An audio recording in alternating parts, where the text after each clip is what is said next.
Virginia's high school football teams has all come down to this. The Friday Night Blitz State Finals Preview. Time to get it on. Yes, good evening, everyone. I'm Jermaine Ferrell, hoping your day is wonderful and blessed. Friday Night Blitz is on the air. It is our State Finals Preview special, and over the next half hour, we preview the two local teams in the mix for tomorrow's State Finals, as we'll take a look back at this past season as well with David Guzman and Ryan Moy. But let's get the party started with our Game of the Week. Now, the Friday Night Blitz Game of the Week, sponsored by Don Hudson Insurance. Our Friday Night Blitz Game of the Week comes from the Class 3 State Finals in Lynchburg as the Heritage Pioneers take on the Phoebus Phantoms. Now, kickoff is set for tomorrow at noon from Williams Stadium. So first, let's check out the Heritage Pioneers in their 2022 season and their playoff history. Now, Heritage, they have a record of 12-2 this season. Their two losses came at Dinwiddie and in Week 2 there, and also at LCA in Week 8. Now, the Pioneers' defense was strong as they shut out 5 opponents this year. Heritage averaging 31 points a game, and Heritage shared the Seminole District crown with EC Glass and LCA. So here's the Pioneers' playoff history. Saturday will be Heritage's 6th state title game. The Pioneers winning the state title in 2002 over Lafayette and in 2018 over Phoebus. This will be the team's 2nd ever playoff meeting. Heritage has an overall playoff record of 39-25. Hey, I love you. I love you. It's great. We're there, but trust me. You put that thing down for the last time as state champion. You put that ring on your finger. All right, we get that ring ceremony and all that kind of stuff. You're 48 minutes away. I'll be honest with you, man. In January, we had some issues that we had to eliminate some guys. We had some guys who this and that. So I felt like we found our identity by the time in January, into February came around. Addition through subtraction. And now we got the guys we want, guys that are bought in, guys that believe in our system, guys that are just tough. We had a great offseason. And man, these kids are just fought, man. They just fought. Give them credit. It's just, I'm proud of them. They've gone through COVID. They've gone through everything. And man, to be playing on the last Saturday in December, or the last Saturday of football season, 10th of December, man, I'm excited about it. So, look, now that you're at this moment, I mean, what does it feel like that you're 48 minutes away from a state title? Man, it feels amazing. I'm getting butterflies just thinking about it. You know, it's definitely gonna be a hard week to prepare, but we're gonna take advantage of it. Or when did you guys felt like you guys could make it this far? Definitely at the beginning, you know. We had Jay Sear come over here from last year. We had a bunch of guys come and go, and we just looked at it as an opportunity. You know, 8th grade year, a bunch of us came together and was like, hey, we're going to the state championship when we get our senior year, and here we are, taking advantage of it. I mean, you guys now, I mean, all your playoff games have been in Lynchburg, and of course the big one's in Lynchburg. You know, being back in the finals, this program has established that momentum.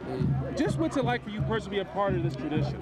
Really, it means a lot to be a part of this. This is my first time being this far in the playoffs, and it feels really good to be this far. But I feel like we can't stop here. We have more things to do. Talk about the impact Coach Bradley's had on you as well as his team. He has a very great impact on me. When I came here in my junior season, he taught me things throughout the whole season. And, he gave me the shot to do my thing this year. We do have experience being at Williams Stadium, but at the end of the day, it ain't going to matter, man. We're going to get a great opponent, and we're going to have to figure out a way to find a way to win 48 minutes. Now for Heritage opponent in the Phoebus Phantoms, they're the Class 3 defending state champs. Now Phoebus went 14-0 this season, getting half their wins. That's 7 by shutout. Phoebus is averaging 42 points per game while giving up only 4 points per game. Phoebus has been on a big run as of late. They're on a 19-game winning streak.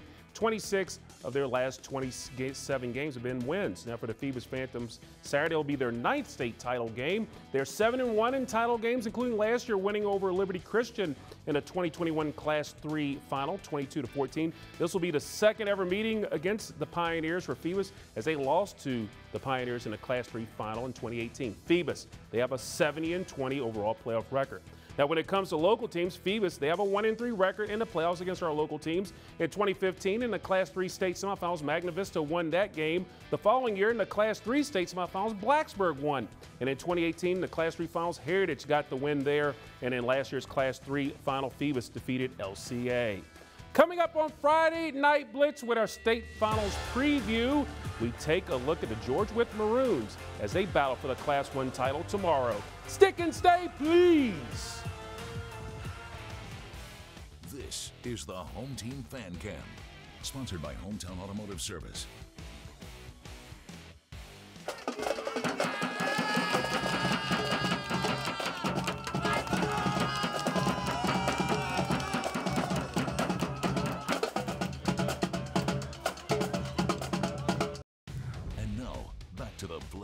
the Friday Night Blitz State Finals Preview. Time to get it on. And welcome back, everybody, to Friday Night Blitz and our state finals preview special. We go to the Class 1 state finals where the Georgia Wythe Maroons, they won their first state title in 2002. Then the Maroons won it again in 2012. Tomorrow at noon at Salem Stadium, they have a chance to stay on schedule of lifting a state trophy every decade when Georgia Wythe takes on Riverheads. First, let's check out the Georgia Wythe Maroons in their 2022 season and their playoff history. Now, Georgia Wythe, they have a record of 10-3. Their losses came at home to Radford in week 1, Graham in week 6, and Grundy in week 8. The Maroons are averaging 32 points per game, and the Maroons are on a 6-game winning streak. And tomorrow's game at Salem Stadium will be Georgia Wythe's second game ever at the Salem facility, winning it back in 2012. Now, Georgia Wythe, they are the Mountain Empire district champions. And here's the Maroons' playoff history. Saturday will be Georgia Wythe's fourth state title game. The Maroons, as we mentioned earlier, they won it back in 2002, beating Buckingham County. In 2012, they won under Honaker. This will be the team's second ever playoff meeting between them. Riverheads beat Georgia Wythe in the 2015 Class 1 semifinals 31-20. And the Maroons, they have an overall playoff record of 36-22. WFXR Sports' David de Guzman looks at how the Maroons punched their ticket to Salem. Don't do that on me. Georgia Wythe's state semifinal victory over Grundy was an emotional one for head coach Brandon Harner. Exhaustion from this week, preparation, happiness, adrenaline, and just everything that my kids and my wife have to do to allow me to do this. And the time away from them, it's a lot. The Maroons avenged their regular season loss to the Golden Wave and booked their first trip to the state championship game in 10 years. It's just countless hours. We've all improved as a team. We've all came together. I think we finally clicked, and I just got to thank God. That's all it is. To get this opportunity is something once of a lifetime, and that's all we can do is thank God. Georgia Wythe is no stranger to overcoming adversity. When star quarterback Luke Jolly went down with an injury at the beginning of the season, Harner put in Tandem Smith and stuck with him at QB even when Luke returned to the field. That was probably one of the hardest decisions I ever had to make, and that hurts me. I mean, because Luke Jolly he's an all-star. He gets hurt, but we're rolling on offense. Tandem does some good things. And he said, Coach, I'll do whatever it takes to win. So he goes to wide out, he goes to tight end, he goes to slot. Tandem's done a great job, don't get me wrong. But what Luke did after that says everything about our team. Now the Maroons will need to take down the 6-time defending champions Riverheads in order to bring a state title back to Wytheville. Our kids are going to have to play better than they did today. And that's saying a lot, but they're going to have to. But the players aren't intimidated about facing one of the most successful powerhouse programs in the state. At the start of the summer, it's all about focus. It's all about those first couple weeks, and then you realize that you're good, and you start winning, and then you're like, we can make it the distance. And then when you know you can make it that distance, that's the only thing you need. I think we can get it done. I'm excited to see what me and my boys can do, and I'm super excited.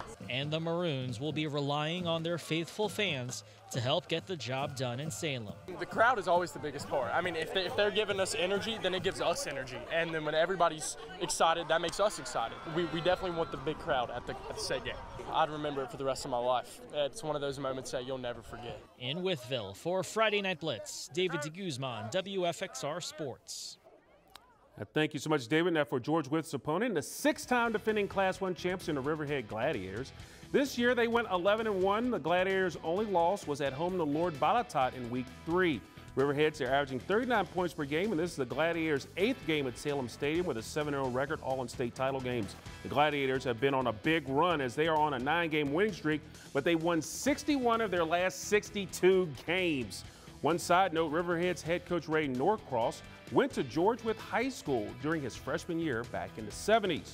Now for the Riverhead Gladiators, Saturday will be their 11th state title game. They are 9-1 in title games, including last year winning over Galax in the final there, 45-14. Riverheads, they've won the last 6 Class 1 titles, and this will be the second meeting against the Gladiators and as well as Georgia Wythe. They won the Class 1 semifinal game back in 2015 as they have a 52-18 playoff record. Now, when it comes to local teams, Riverheads, they have a 14-9 record in the playoffs against our local teams. Of the 9 state titles, 4 came to expensive local teams, as Riverheads beat Gillax in 2019, the spring 2021, and the fall of 2021 season, and they beat Eastern Montgomery back in 2010. Coming up next on Friday Night Blitz in our state finals preview, we have David Guzman and Ryan Moy. They join me as we take a look back at some of the big moments from the 2022 season. More Friday Night Blitz coming up on the other side. And now, back to the Blitz, the Friday Night Blitz State Finals preview. Time to get it on. All right, folks, welcome back to Friday Night Blitz, our state finals preview special. And, of course, the dynamic duo joining me, David Guzman, Ryan Moy, as we talk about the season has passed. We're down to the finals, made it. Of course. We finally made it. It's been a long road. It has been hard in those streets. I tell you. I'm telling you. Hey, you guys have been out in the streets doing a great job. You know, trying to make it work as best as we can, right? Good stuff. Well, yeah, obviously we're going to look back at the seasons and start off with you, Ryan. What's something that stood out to you this year, or some things? Well, specifically, for me, it would have to be the resurgence of Heritage High being able to make it all the way to the state finals. I think a lot of people were kind of writing them off earlier on in the season, and then here they are right now about to play for a state championship. I think it's pretty phenomenal to see what Coach Brad Bradley has been able to do. I mean, of course, won a state title just a few years back, and now here they are. Definitely a lot of fun to see that. The LCA one was pretty impressive, just to say the least. You know, knocked off a powerhouse like that was looking for another appearance in the state final game to kind of get a little bit of revenge against one of the teams that, you know, they didn't get the state finals, the state championship last year. So I don't know. It's been pretty interesting to see Heritage do what they've been able to do. And David, obviously you've been out in the streets, as Ryan would say. What about you? What's something that stood out to you or some things? Well, you know what Ryan talked about, all those teams in the Seminole District. When you look at Southwest Virginia as a whole, there was a lot of parity in football. You know, we go into every season, we're talking about the Lord Botetourts, the Salems, the LCAs, and don't get me wrong, those are 3 teams that remain strong this year, and they're going to remain strong in the years to come. But then we saw a lot of teams that just came out of nowhere in some ways, and also teams that have been on the rise. And one team that really stood out to me was Christiansburg. When you have a team like that who was just fired up, motivated after losing to Lord Botetourt in the previous year, and they've had to deal with their share of injuries, and for them to do what they did this year, to get revenge against Lord Botetourt, against the Cavaliers on the road in the region final. And, you know, it was just one of those things you just had to just smile when you recognize what was going on there, because you have a guy like Tanner Evans who started the year as a running back and then shifted into the quarterback role. And it was only going to be a temporary thing. Turns out it wasn't. And he became one of the players that really stood out this season. Absolutely. You did a Player of the Week segment on him. The character that he has for Christiansburg. And even though they lost by a whopping margin to Heritage, this is a team that is probably going to stay at the top and compete for region titles and in the future state championships. Oh, absolutely. I think that's been kind of the funny part. I think I dubbed him the Swiss Army knife, because at one point it was like, what else are you going to give him? I mean, what can he not do? He just seems to be everywhere. I mean, Tanner Evans really is, I think, that guy that puts the team on his back and he makes other guys better. I mean, Coach Wilkins, I think, couldn't have a better person back there to make some things happen. So it's pretty wild. And, of course, the Hay in the Barn segment. Of course, earlier in the show, we talked about North Cross winning their state championship. Back in 2019, they won it, and they got it done again, beat a team they beat last year. And obviously, North Cross was so impressive all year long. I mean, Ian, Yes I Can, and Connor Lang, and all those guys over there, the Rhodes family. Oh, yeah, there's a little tank. Yeah, there's a little tank on that. You're not even a little tank. It was a big tank. Let's put it like that. No, it's been pretty impressive to see what they were able to do. I'm really happy for Ian Can, because I know he had that injury, and that kind of carried all the way over. He got another opportunity, comes away with a chip. That's pretty phenomenal, to say the least. I think overall it's just nice to see a lot of teams do better than last year. I mean, you saw a team like William Byrd, who didn't have a win this entire season, finally get the W several times this year, and so they're a program on the rise under the direction of Brad Lutz. You saw teams like Patrick Henry really have one of those breakout seasons. They've always been really good, but I think what stood out to me was the playmaking that they were able to do. I think they're going to be a team that's always going to be fun to watch, and they really caught my eye several times this season. So you had teams that really stepped it up this year compared to last year, and that means you enter next year with even higher expectations. And then look what William Fleming did. They got off to that slow start. They played a brutal, tough schedule, and they finished strong and won their way into the playoffs. So, a lot of great stuff, a lot of good stuff. So it's fun, and of course it's always fun, covering the games with you guys. And I just want to give a quick shout out to these two gentlemen. They knocked it out of the park this year like you do every year with our preseason stuff, throughout the season, playoffs. So now we shift our attention to the round ball and other stuff. I know, right?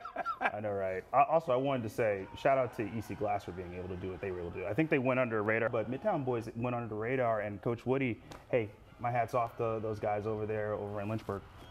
Yeah, with David and Ryan, again, appreciate all you guys do all year long, not just during football season, but at this point. So good job as usual as we are getting rocking and rolling here as David and Ryan, great job again. And we got football season, but we're not done talking about football, as we will talk about, guess who? It's time for the Friday Night Blitz Player of the Week, sponsored by Tater Benson of MKB Realtors. Well, this week's athlete played like a man on a mission. Not only did he throw for over 330 yards and also picked up a score on the ground, he also threw 3 touchdowns through the air in his team's 43-0 win over Christiansburg in the Class 3 state semifinals last Saturday. And check this out. He's your player of the week. J.C. Bateman, quarterback, Heritage High School. Well, coming to the week of Christiansburg, we knew that they were a good team. That first drive, 3 and out, we got that punt back. That was the game changer, really, because after that, we never stopped. I got to give a big shout out to my guys up front for giving me the time to deliver the ball to my receivers. And I appreciate them for catching the rock. Coach Bradley has some good calls coming into the game, and we actually put in a play for their defense, and after that fumble on the punt, called it the next play and touchdown. So I feel like everybody came together this week, played together as a team. Shout out to the defense for doing what they do on defense, holding them to 0 points. And before the season even started, us seniors were saying, like, we think we have a chance to be in where we are right now, is playing in the state championship. And I feel like we pushed our guys so far to be here, in which we are. The rest of the seniors have been here for longer than me, 4 years in total, and I've only been here for 2. So it means probably more to them than it does to me, really. But it also means a lot to me to be able to play for my coach and play for my community. I feel like last year, after that second round loss against Brookville, we knew that we had to come together more as a team to be able to come this far. And I feel like the coaches, they've been coaching very well to bring us to this point. And I feel like there was a lot of people doubting us throughout this season, thinking we weren't going to be as good, we're going to be nothing. And I feel like we're proving them wrong. This is what I've been waiting for my whole life, to be able to play in this state championship this weekend. I feel like I've been training myself to be able to lead the team and do things like that so that we could be here. When I put this orange and blue on, it means a lot to me because, one, Coach Bradley, it means a lot for him being my head coach and everything he does for me, and a lot to support my teammates. It would mean a lot to leave a legacy here because a lot of people didn't know me first time coming in here, so it would mean a lot to leave something here like that. And now, the Macadit Play of the Night, sponsored by McAdoo's. Our Macadit Play of the Night came from last week's Class 3 state semifinal between Heritage and Christiansburg. Jasir Bateman, Marcus White catches him in stride, 84 yards. Heritage didn't look back as they got the big win. Bateman to White, earning our Macadit Play of the Night. And now, Friday Night Blitz, Unsung Hero, sponsored by the Army National Guard. Always ready, always there. Well, of course, we couldn't have Friday Night Blitz without the entire staff here at WFXR. I want to thank the production staff, the engineers, and everyone involved, everyone here at the station, producers, shooters, everybody. I want to thank you for your wonderful efforts. Also, David Guzman, Ryan Moy, great job as always. So guess what, folks? That does put our Friday Night Blitz State Finals show in the books. If you missed any of it, catch it on WFXRTV.com. I'm Jermaine Ferrell. Hope all of your teams are winners. Have a wonderful and blessed night and weekend, everybody.